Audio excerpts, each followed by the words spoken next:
हर हर महादेव ओम काली। तो प्रेमी भक्तजनों, आज की वीडियो में मैं आपको बताऊंगा कि सकारात्मक शक्तियां क्या होती हैं और वो कौन कौन होती हैं। तो सकारात्मक शक्तियां वह होती हैं जो आपके जीवन में शुभ, मंगल और सुख शांति का वास कराती हैं।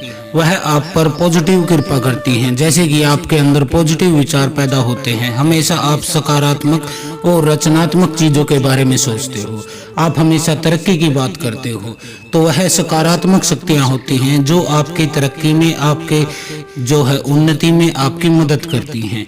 तो ये सकारात्मक शक्तियां हमारे चारों तरफ मौजूद होती हैं, लेकिन हम इन्हें जान नहीं पाते। आजकल के भाग दौड़ के समय में, पैसे की मारामारी के समय में और इस प्रतियोगिता के समय में, कंपटीशन के समय में आप उन शक्तियों को भूल जाते हो, जिससे कि आपके जीवन में कोई शुभ कृपा नहीं मिलती।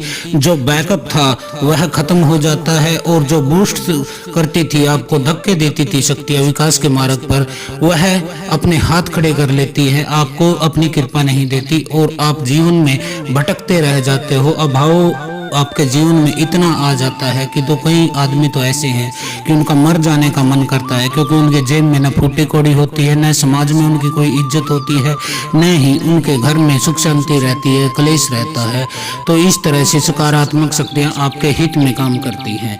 तो इन सकारात्मक शक्तियों के बारे में हम आज जानेंगे। तो सबसे पहली और सबसे महत्वपूर्ण सकारात्मक शक्ति आपके जीवन में है, वह क्या है? तो नंबर 1 पर है कुल देवी। हमारे कुल देवी हमारे घर की सबसे बड़ी सकारात्मक शक्ति है। उन्हीं के कुल में, उन्हीं के वंश में हमने जन्म लिया है और वह ही हमारे जीवन में पद, प्रतिष्ठा और सुख, संतान, शादी विवाह, मांगलिक कार्य, जो कुछ भी शुभ हमारे जीवन में होता है वह कुल देवी की कृपा से होता है। और जो कुछ भी उल्टा होता है हमारे जीवन में, गलत होता है, वह कुल देवी के रुष्ट हो जाने की वजह से होता है। तो कुल देवी हमारे जीवन की सबसे बड़ी शक्ति है। दूसरी शक्ति क्या है? जो हमारे अक्षेत्रपाल हैं। अक्षेत्रपाल भी कहा जाता है, दादा भूमिया भी कहा जाता है, खेड़ा भी कहा जाता है, उनको खेड़ा भैया भी कहा जाता है। कई स्थानों पर अलग अलग उनके नाम दिए गए हैं, उन्हें भैरव भी कहा जाता है। तो दूसरी शक्ति वह होती है, वह हमारे अक्षेत्र की रक्षा करती है। हमारे अक्षेत्र में कोई नकारात्मक, कोई बुरी शक्ति, कोई जिन, कोई भूत प्रेत, मसान कुछ न घुस जाए तो उसकी जिम्मेदारी और अधिकार अक्षेत्रपाल का होता है।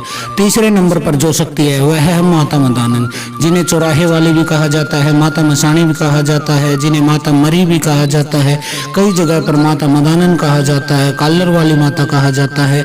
तो तीसरी शक्ति जो है हमारे जीवन को प्रभावित करती है वह चौराहे वाली माता होती है। आपके घर पर यदि कोई बुरी शक्ति किसी ने भेजी है, किसी ने तंत्र मंत्र किया है, तो उसे उस चौराहे से गुजरना होता है आपके घर तक पहुंचने के। लेकिन माता मदानन चौराहे पर वास करती है, वह उस शक्ति को वहीं रोक सकती थी। यदि वह खुश होती तो वह आपके घर के आसपास भी नहीं पटकने देती, लेकिन यदि आप उन्हें भूल गए हैं, भोग नहीं देते, उन्हें याद नहीं करते, तो वह उस शक्ति को जाने देती है जो आपका बुरा करने आई है। नंबर 4 पर जो होती है वह अक्षेत्र की शीतला माता होती है। तो शीतला माता बहुत शक्तिशाली माता होती है, यह धर्म की माता होती है। यह आपके जीवन में, आपके अक्षेत्र में जो भी है बुराइयों से, बीमारियों से आपको बचाती है।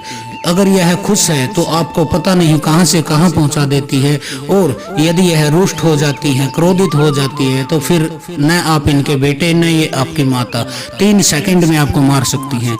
शीतला की यह शक्ति होती है। नंबर 5 पर जो शक्ति है वह हमारे पितर होते हैं, वह हमारे ही पूर्वज होते हैं, हमारे घर के ही प्रेत होते हैं। वह भी हमारे जीवन में यदि प्रसन्न हैं तो हमारे जीवन में संतान, नौकरी, व्यापार, घर में कोई बीमारी, हर चीज को यह कंट्रोल करते हैं और हमें सुफल देते हैं।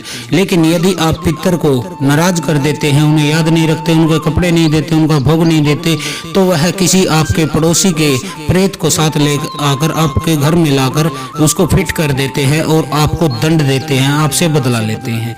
इसके बाद 6ठे नंबर पर होते हैं कुल देवता।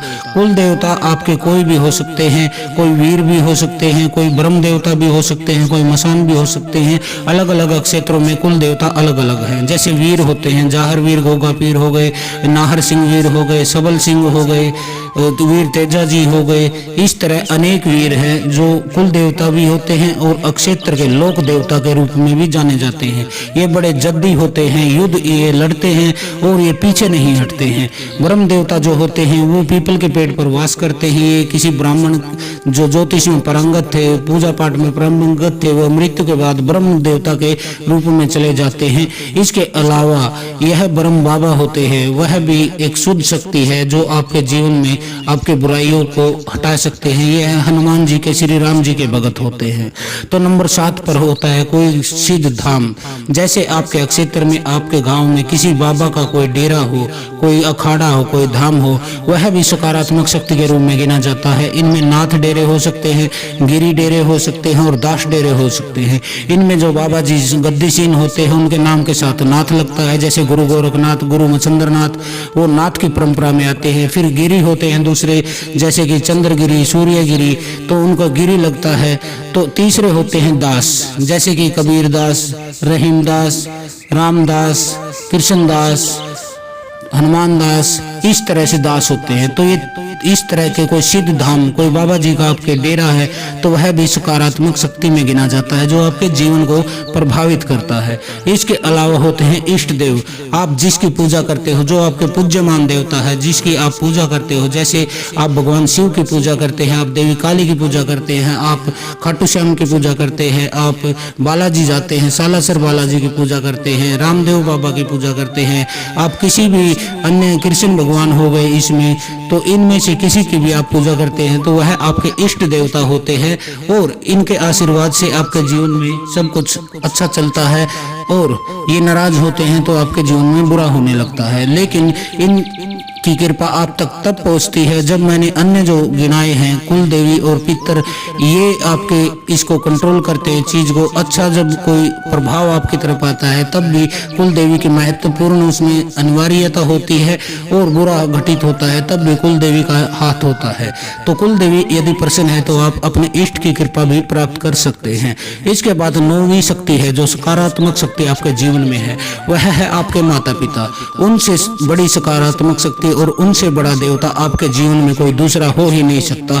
इसके अलावा दादा दादी हो गए, चाचा ताऊ हो गए, ये भी आपके सकारात्मक शक्ति में गिने जाते हैं। लेकिन कई जगह पर देखा जाता है ये कई बार आपके खिलाफ खड़े होते हैं, लेकिन वो तो हाथ को हाथ धोता है। जैसा आप दूसरों को देता है वैसा ही लौट लौट के आपके पास भी आता है। तो नंबर 10 पर जो सकारात्मक शक्ति है वह है आपके बच्चे। आपके बच्चे भी आपके जीवन की एक बहुत बड़ी ताकत होते हैं और सकारात्मक शक्ति होते हैं। कई बार आपने देखा है कि आप किसी मुसीबत में पड़े हैं और आपका मूड खराब है, लेकिन जब भी आप कुछ गलत करने की सोचते हैं तो आपको अपने बच्चों की शक्ल अपनी आंखों के सामने दिखाई देती है और आप उस गलत कार्य में हाथ नहीं डालते और धैर्य से प्रतीक्षा करना बेहतर समझते हो। तो यह बच्चे भी आपके जीवन में बहुत बड़ी सकारात्मक शक्ति होती है। नंबर 11 पर आते हैं आपके पति या फिर आपकी पत्नी।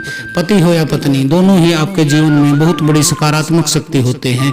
ये आपकी ताकत होते हैं, आपका विश्वास होते हैं और सबसे अधिक जो साथ देते हैं जीवन में वह पति और पत्नी ही होते हैं। जब आप बुढ़ापे में कुछ करने लायक नहीं रहते तो आपकी पत्नी तब भी आपकी सेवा करती है और आपके पति भी आपको, जब तक जिंदा रहते हैं तब तक आपके पति जवान रहते हैं। आपका सुहाग जिंदा है तो आप जवान जैसा महसूस करती हो।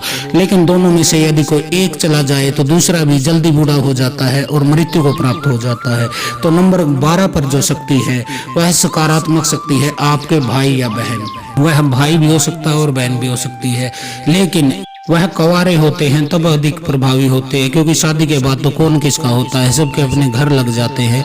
लेकिन फिर भी ऐसे उदाहरण बहुत से हैं जो शादी के बाद भी भाई बहन एक दूसरे की मदद करते हैं, उनकी मुसीबतों में काम आते हैं और रक्षाबंधन का जो अधिकार होता है, जो उसका प्रभाव होता है, उसको पूरा करते हैं, उसके महत्व को स्थापित करते हैं और मरते दम तक अपने बहन भाई का साथ नहीं छोड़ते। तो ये मैंने आज आपको कुछ सकारात्मक शक्तियों के बारे में बताया जो आपके जीवन को निश्चित रूप से प्रभावित करती है। भले ही आप मानो या ना मानो, आप जानो या ना जानो, वह आपकी समस्या है। लेकिन सकारात्मक शक्तियाँ 12 होती हैं जिनके बारे में मैंने एक एक के बारे में डिटेल से बता दिया। तो आज के लिए इतना ही। हर हर महादेव। ओम काली।